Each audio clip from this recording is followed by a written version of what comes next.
तो पिछले एपिसोड में हमने देखा था कि लिन और जियन अपने लिए वेपन रिफाइन करने के लिए क्रिस्टल लेने जाते हैं, जहां जाने के बाद पहले तो उनकी फाइट से होती है और उसके बाद क्रिस्टल खरीदने के बाद एक लड़का फालतू में उनसे पंगा लेना शुरू कर देता है। लिन के उसे बुरी तरीके से पीटने के बाद वो कह रहा था कि तुम्हारी हिम्मत कैसे हुई मुझे पीटने की, तो लिन उस पर दोबारा उसे डेमो देने के लिए रेडी हो गया था। इस एपिसोड की स्टार्टिंग में दिखाया जाता है कि लिन का ये रवैया देखकर वो बंदा कहता है कि क्या तुम्हें सच में ये अटैक दोबारा करने की जरूरत है, जिस पर लिन काफी एटीट्यूड मारते हुए कह रहा था कि हाँ तुम ही ने तो कहा कि ये तुम्हें डेमो देखना है, अब उसके लिए तो जरूरी है ना कि तुम्हें दोबारा डेमो दिखाया जाए। यंकी का कहना था कि लिन बेशक तुम पावर में मुझसे ज्यादा हो सकते हो, तो अगर तुम्हें फाइट करनी है तो क्यों ना तुम रिफाइनशिप ट्रेजर ले जाने दूंगा, पर अगर मैं जीता तो तुम्हें सबके सामने नील डाउन होकर मुझसे माफी मांगनी होगी। निकी और पूछ हमारा न तो काफी इजवी मान जाता है और ये देखने के बाद रिफाइनशिप कहती है कि क्यों ना मैं भी एक चीज डिसाइड करूं कि जीतने वाले को हमारी तरफ से 50% का डिस्काउंट मिलेगा और जो हारने वाला शख्स होगा वो जिंदगी में कभी भी हमारे पवेलियन में पैर नहीं रखेगा। ये सुनने के बाद तो जॉकी के दिल में दर्द होने लगता है और वो कहता है कि तुम ऐसा चाहती हो तो फिर मैं एक और चीज ऐड करूंगा कि जो जीतेगा उसे तुम्हारा किस मिलेगा। ये सुनकर लियो गुस्सा तो काफी होती है लेकिन फिर मान जाती है, ये सोचते हुए कि इसका हारना तो तय है। उसका सर्वेंट उसे रोकने की कोशिश कर रहा था कि ये रिफाइन में काफी ज्यादा अच्छा है, इसने अभी तक गोल्डन लेवल की 2 वेपन्स बना ली है, तो आप इस शर्त के लिए हाँ मत करो, पर वो उसकी बात नहीं सुनती। और ये देखने के बाद जॉकी कहता है ठीक है न दिन बाद हम फाइट करेंगे और फिर देखता हूँ कि किसकी कितनी इतनी जबान चलती है। उसके वहां से जाने के बाद हमारा लिन कहता है लियो से कि तुम उससे इतनी ज्यादा नफरत करती हो, पर तुम्हें उसे ऑफेंड नहीं करना चाहिए था बल्कि तुम्हें सीधा सीधा उसका आना बैन कर देना चाहिए था। यहाँ लियो लिन से पूछती है कि क्या तुम सच में रिफाइनशिप। लिन कहता है कि क्या अब मुझे मेरा स्पिरिट स्टोन वापस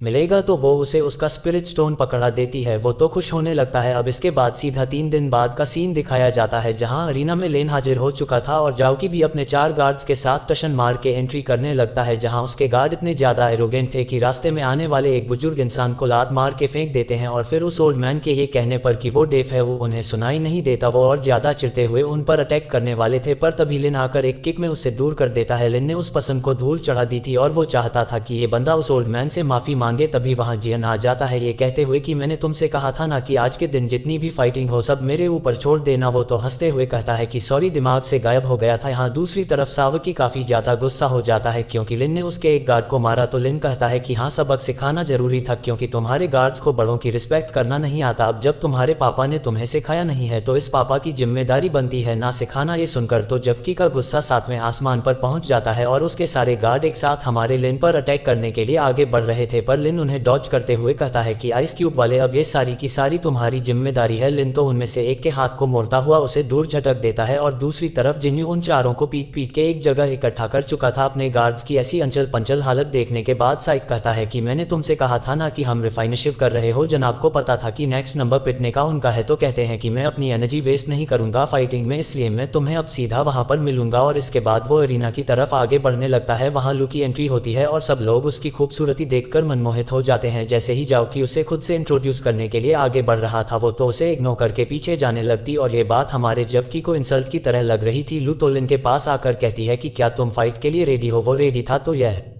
देखकर हमारे जॉकी को गुस्सा आ रहा था कि आखिर लू लिन के सपोर्ट में क्या कर रही है और फिर वो अपनी स्पिरिचुअल पावर रिलीज करते हुए कहता है कि एक एक को सबक सिखा दूंगा मैं। रिफाइनशिप आगे बढ़ रहा था। लू उसका हाथ पकड़ के से रुकते हुए कह रही थी कि बस तुम ऐसे सीधे सीधे चले जाओगे, तो लिन उसके क्लोज होते हुए कहता है तो आप क्या चाहती हैं मैं यहाँ से नाचते नाचते स्टेज तक जाऊँ। उन दोनों को इतना पाल देखने के बाद जियन तो अपना मुंह फेर लेता है जैसे कि इनकी कुछ रोमांटिक बातें चल रही हो। दूसरी तरफ लू कहती है कि तुम मेरे रिफाइनशिप ताकि लोगों को पता लगे कि तुम कितने ज्यादा स्ट्रांग हो। लिन का ये सब करने में कोई इंटरेस्ट नहीं था, तो ये कहती है वो कितने स्प्रिट स्टोन चाहिए थे तुम्हें। अब स्प्रिट स्टोन की बात हो और हमारा लिन ना माने तो वो उसकी बात मान जाता है। लिन अपने काफी पावरफुल थंडर पावर को रिलीज करना शुरू कर चुका था और ये देखकर तो वहां के बच्चे काफी ज्यादा डर जाते हैं, यहाँ तक कि लू भी काफी ज्यादा शॉक हो जाती है। बच्चे तो इतना खतरनाक लाइटनिंग अटैक देखकर डर रहे थे। वहीं थोड़ी देर के लिए हमारा लिन तो गायब हो जाता है और बच्चे सोचते हैं कि ये लाइटनिंग अटैक तो इतना ज्यादा पावरफुल था कि अगर एक भी झटका मिलता ना तो 2 हिस्सों में टुकड़े हो जाते हैं। हमारे लियो तो खुश हो जाती है कि क्या बंदा मिला है उसे रिप्रेजेंट करने के लिए। लिन की ये स्वाइक वाली एंट्री देखने के बाद साउकी तो काफी ज्यादा गुस्सा हो रहा था और जन भी लाइक ये मेरा भाई है। बच्चे तो जोर जोर से हमारे लिन का सपोर्ट करने लगते हैं और ये देखकर जाओकी की नर्वसनेस बढ़ती जा रही थी और फिर वो गुस्से में कहता है कि बेशक तुम्हारी स्पिरिचुअल एनर्जी ज्यादा हो लेकिन मैं रिफाइनशिप बकवास किए जा रहे हो। अरीना में पहुंचने के बाद उन दोनों को ही काफी सारा मटेरियल दिया जाता है, जहां बच्चे ये देखकर हैरान थे कि जबकि ने सिर्फ 5 मटेरियल लिए हैं वो भी अच्छे ग्रेड के और लिन ने 9 मटेरियल लिए हैं वो भी जीप ग्रेड के। ये देखने के बाद जाओकी जॉकी कह रहा था कि हाँ, कुछ लोगों को जिन्हें रिफाइनशिप है वो लोग कैसे भी और कितनी भी मटेरियल से कोई भी अच्छा वेपन रिफाइन कर सकते हैं। ये सुनने के बाद बच्चे सावकी की बात पर हंसने लगते हैं क्योंकि उन्हें लग रहा था कि लिन को रिफाइनशिप का मार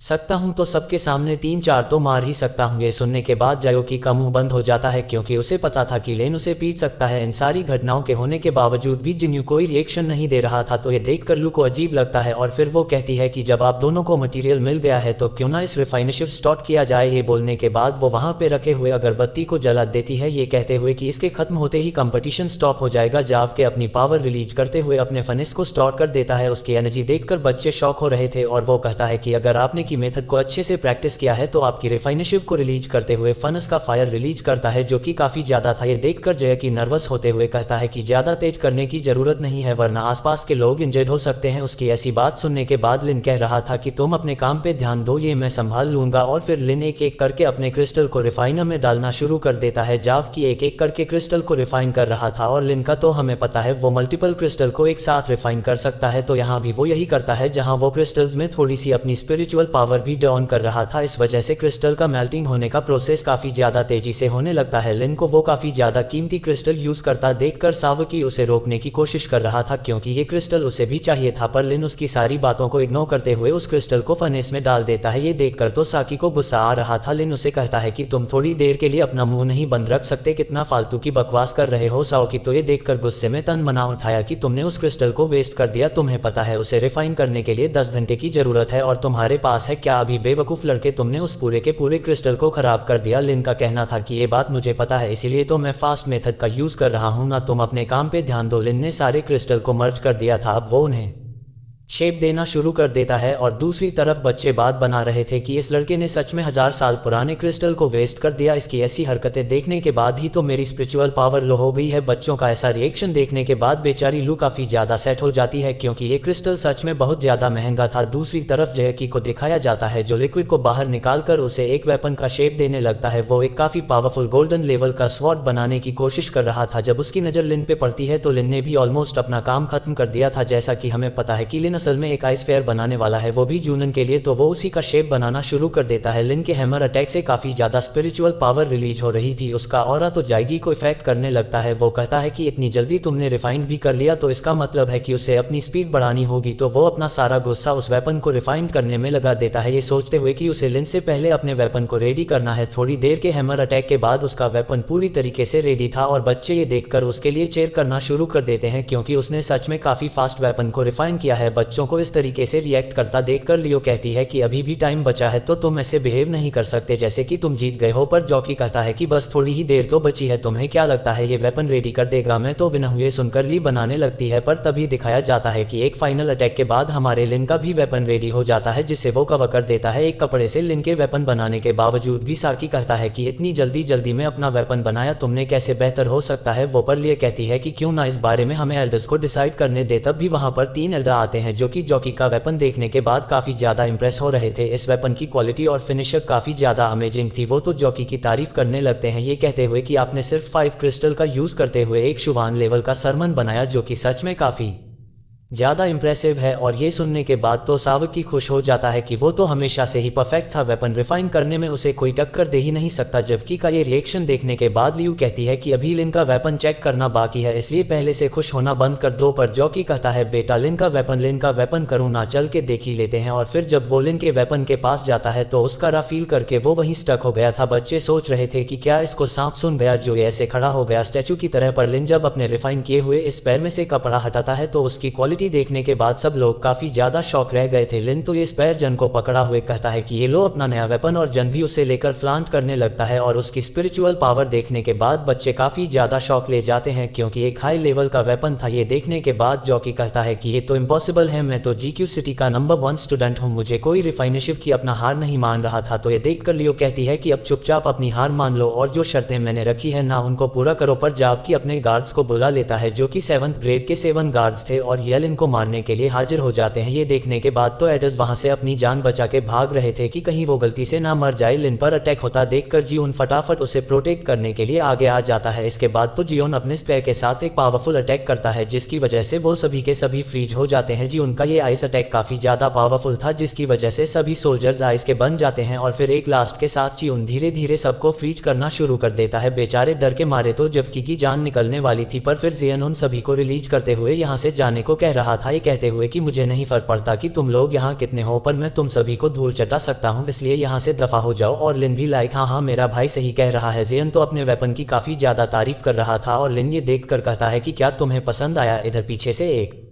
गार्ड एरो शूट कर देता है जियन पर और हमारा लिन अपने फास्ट मूव का यूज करते हुए उस एरो को रोक लेता है और फिर लिन काफी ज्यादा स्पीड में उसी एरो को वापस उस पर शूट करके उसे मार डालता है। और ये देखने के बाद बेचारा जाव की पत्ते की तरह कांप रहा था। जब लिन आगे बढ़ते हुए उससे कहता है कि अब बताओ कौन जीता। जॉकी को देखकर तो ऐसा लगने लगता है कि अगर लिन ने पांव भी पटका तो बेचारे की जान निकल जाएगी। लिन भी उसके डर का काफी ज्यादा फायदा उठा रहा था। वो कह रहा था कि अगर तुम अब भी अपनी हार नहीं मानोगे तो थोड़े दो हाथ हो जाए। जबकि का ये रिएक्शन देखने के बाद लिन कहता है कि अब फटाफट से स्प्लिट स्टोन निकालो जो कि जीतने के बाद मुझे मिलने चाहिए। जाओ की डर के मारे उसे 20,000 स्पीड स्टोन देता है, ये कहते हुए कि मेरे पास इतने ही है। लिन का कहना था कि इस सिटी का नंबर 1 रिफाइनर और इतना ज्यादा भिखारी वो कहता है कि थे मेरे पास, पर मैंने गार्ड हाई करने के चक्कर में सारे पैसे उड़ा दिए। इस बात पे लिन थोड़ा सीरियसली सोचते हुए जाकर उसका वेपन ले लेता है, ये कहते हुए कि बाकी का पैसा इससे काट लूंगा। और फिर वो ये वेपन लियो को पकड़ा हुए कहता है कि इसे सेल करके जितने भी स्पिरिचुअल स्टोन बचते हैं वो मुझे पकड़ा दो। यहाँ लिन के ऐसा करने की वजह से जाओ की गुस्से में नाक चढ़ाता हुआ वहां से चला जाता है। वेपन का पैसा चुका लेने के बाद लिन को 50,000 स्पिरिट स्टोन ज्यादा मिल जाते हैं तो ली उसे वापस करते हुए कहती है कि अब हमारी बारी है। लिन को समझ नहीं आता और ली उसे किस कर देती है। बेचारा हमारा लिन इस अटैक से काफी ज्यादा लाल पीला हो जाता है। लू का कहना था कि मैं अपने प्रॉमिस पूरे करती हूँ तो ये वाला भी करना जरूरी था। इधर लिन का उसकी किसी भी बात पे ध्यान नहीं जाता क्योंकि इस हमले की वजह से बेचारा अभी भी सदमे में था। तभी वहां पर लूरन आ जाती है दौड़ते दौड़ते, वो भी काफी घबराते हुए। उसे देखने के बाद ये दोनों सेंसस में आते हैं और लोरन उसे बताती है कि जैंग मुसीबत में है। दूसरी तरफ जैंग को दिखाया जाता है जिन्हें काफी सारे लड़कों ने चारों तरफ से घेर लिया था। इनके ग्रुप के लीडर्स के पास इनका चमचा आकर बताता है कि बॉस लोरन यहाँ से भाग गई है रिपोर्ट करने के लिए। तो वो कहता है कि अच्छा हुआ, अब लेनी के आने का वेट करेंगे, आखिर उससे अपने भाई की मौत का बदला भी।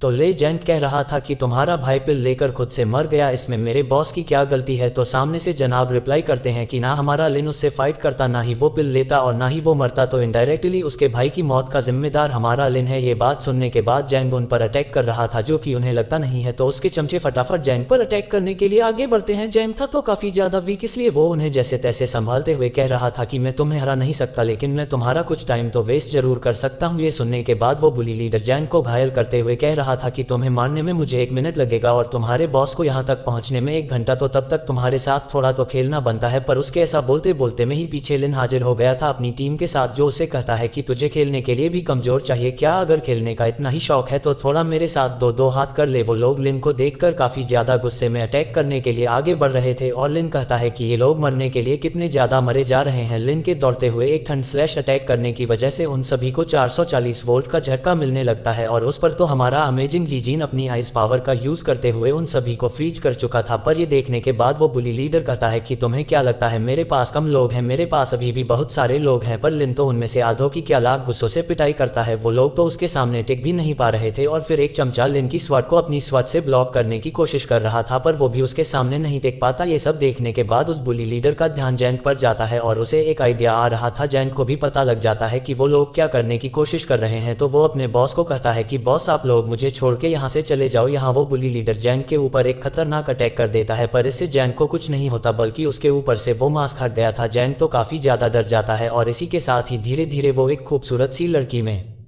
कन्वर्ट होना शुरू हो गया था। उसे इतनी ज्यादा प्यारी लड़की में कन्वर्ट होते देखकर यहाँ इन तीनों का मुंह खुला का खुला रह जाता है। ये दोनों नमूने तो मुंह खोल के और आंखें फाड़ फाड़ के ये देख रहे थे कि ये मोटू असल में खूबसूरत सी लड़की है। वो बुली लीडर कहता है कि अब पता लगा कि तुम इस मोटे को क्यों प्रोटेक्ट करते रहते हो, क्योंकि असल में ये तुम्हारी एक गर्लफ्रेंड है। ये सुनकर लिन भी लाइक क्या बक रहा है और फिर वो जियन को एक्सप्लेन करने लगता है कि उसे तो पता ही नहीं था कि ये मोटा एक लड़की है और उसकी गर्लफ्रेंड होना तो बहुत दूर की बात है, उसे तो आज पता लगा उसके साथ। पर लिन को जियन का रिएक्शन देखकर समझ आ जाता है कि इसे यकीन नहीं होने वाला। यहाँ ये सारी नौटंकी देखने के बाद से डिसाइड करती है कि क्यों ना थोड़ी देर के लिए बेहोश होने की एक्टिंग की जाए। ये सभी फिर से फाइट मोड में आ जाते हैं, जहाँ उन गार्ड्स को रोकने के लिए जन अपने सामने एक शील्ड बना लेता है, पर वो बुली लीडर एक अटैक करके ही उस शील्ड को ब्रेक कर चुका था और अब उसकी और जियन की खतरनाक फाइट होने लगती है। सारे जमज हमारे लिन पर अटैक करने के लिए आगे बढ़ रहे थे, पर वो विल गॉड आई का यूज करके सभी की सोल को ट्रैप कर देता है। जन तो लिन की ये माइंड कंट्रोलिंग टेक्निक देखने के बाद काफी ज्यादा शॉक हो रहा था। इधर का मामला शांत करने के बाद लिन जाकर जैन को जगाता है कि मैडम उठने का कष्ट करोगी। वो तो उठते हुए एक प्यारी सी स्माइल देती है अपने बॉस को, पर लिन के गुस्से में घूर के देखने के बाद वो रिलैक्स होते वह उसके कंधे पे हाथ रख के कहती है, वो बॉस असल में ना मैं ना किसी काम से यहाँ आए हूँ, मुझे भी आपकी तरह पैसों का बहुत ज्यादा शौक है, ना तो मुझे यहाँ से एक खबर मिली है। लिन को कुछ समझ नहीं आता तो वो कहता है कि थोड़ा ढंग से बता सकती हो, ऐसा कुछ बोलो जो मुझे समझ भी आए। तो जैन कहती है कि असल में पटिया सेक में काफी सारा ट्रेजर मौजूद है और मैं उसी के लिए यहाँ पर आई हूँ। यहाँ ये बुली लीडर होश में आते हुए कहता है कि अभी क्या हुआ था, तो जे उनको पता लग जाता है कि लिन का ये टेक्निक ज्यादा देर तक काम नहीं कर सकता, बस ये अपने अपोनेंट को थोड़ी देर के लिए डिस्ट्रैक्ट कर सकता है। इसके बाद जैन भी फाइट मोड में आ जाती है अपना वेपन उठाते हुए और लिन उन तीनों को एक एक पल देता है खाने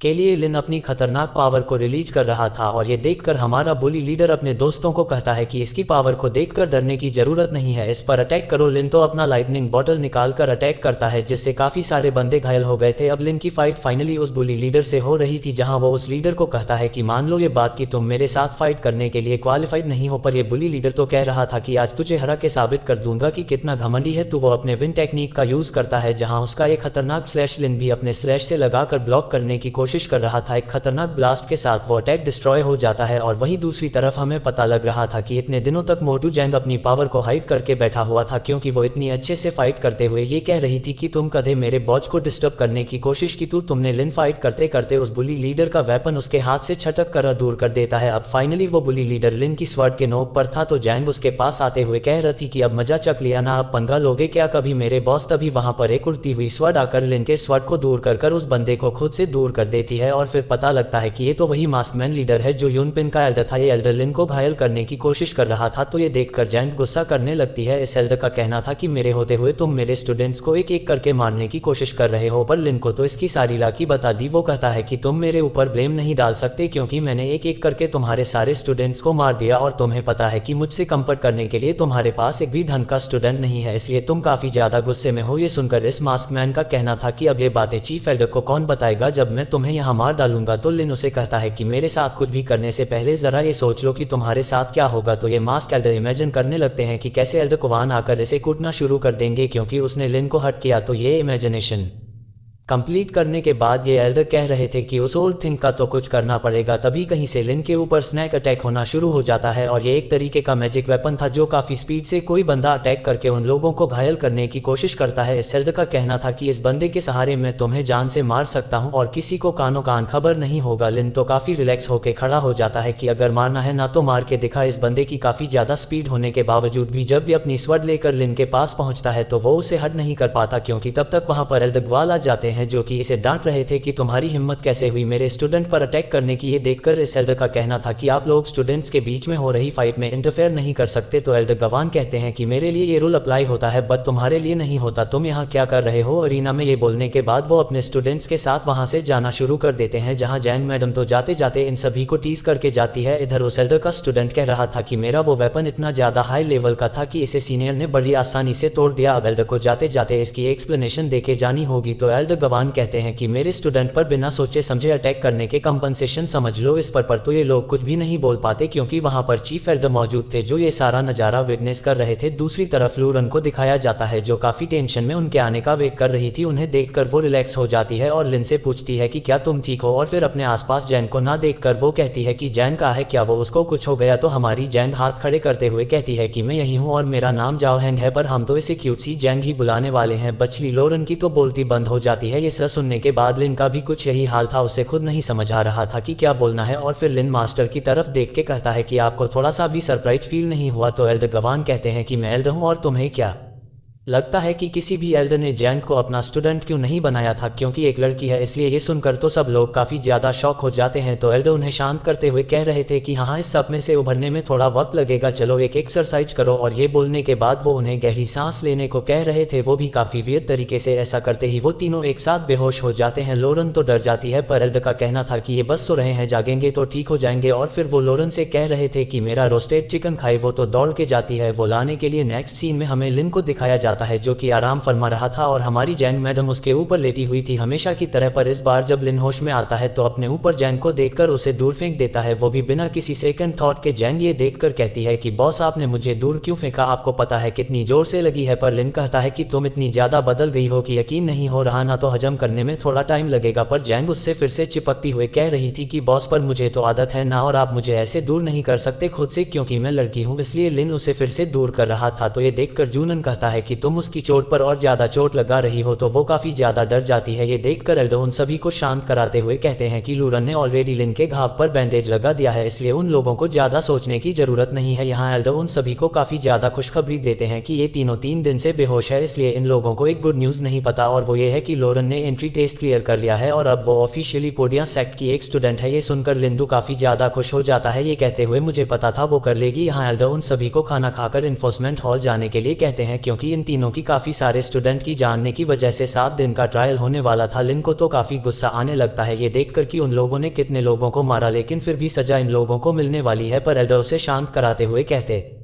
हैं कि एक ऑफिशियल ट्रायल है तो इसको खत्म होने में थोड़ा टाइम लगेगा, तो वो लोग रिलैक्स रहे। तो अब ये तीनों अपने मास्टर की बात मानते हुए हॉल की तरफ जाने लगते हैं, जहां हमारी जैंग में तब तो काफ़ी ज़्यादा डरी हुई थी और वो लिन से चिपक कर चलती है। वहां पर इन्फोर्समेंट हॉल का नया इंचार्ज आता है जो कि उन्हें वहां तक लेकर जाने वाला था जहां वो 7 दिनों तक रहने वाले हैं। जैंग को तो अभी भी इतना ज़्यादा डर लग रहा था कि वो लिन से चिपकी हुई थी, और लिन भी लाई कि क्या करना है इसका। वो उन लोगों को थोड़ी सी नसीहत देने के बाद अंदर जाने को कह रहा था, जहाँ जैंग गेट से जाने की कोशिश कर रही थी। तो वो उसे रोकते हुए कहता है कि वहाँ छोटा सा छेद है, वहां से एंटर हो। जैंग ये देखकर काफी ज्यादा गुस्सा करने लगती है, क्योंकि वो लोग उसे डॉग हॉल से जाने के लिए कह रहे थे, पर ये इंचार्ज कहता है कि यहाँ पर ये रूल है कि आपको इसी होल से अंदर जाना होगा। तो लिन कहता है कि अगर ऐसी बात है तो फिर मैं अगर इस होल को थोड़ा सा बड़ा कर दूं तो इसका मतलब मैं कोई रूल नहीं तोड़ रहा है ना। ये बोलने के बाद वो अपनी पावर रिलीज करते हुए एक जोरदार पंच उस वॉल पे दे मारता है। उस वॉल को कुछ भी नहीं हुआ था। तो ये देखने के बाद ये सभी उसका मजाक उड़ा रहे थे कि यहाँ का रूल ब्रेक करना इतना भी आसान नहीं है। पर थोड़ी ही देर बाद उनकी यह गलतफहमी दूर हो जाती है, क्योंकि लिन के उस अटैक की वजह से वो पूरा का पूरा वॉल डिस्ट्रॉय हो गया था और ये तीनों के तीनों बड़े चौड़ में अंदर चले जाते हैं। इंचार्ज को गुस्सा तो काफी आ रहा था, लेकिन फिर वो कहता है कि यहाँ पर एक ऐसा बैरियर लगाओ जिससे ये बाहर ना आ पाए, और उसके गार्ड ऐसा ही करते हैं। इसी के साथ हमारा ये वाला एपिसोड हो जाता है खत्म। आपको एक्सप्लेनेशन कैसी लगी कमेंट करके जरूर बताना। तब तक के लिए बाय बाय, टेक केयर।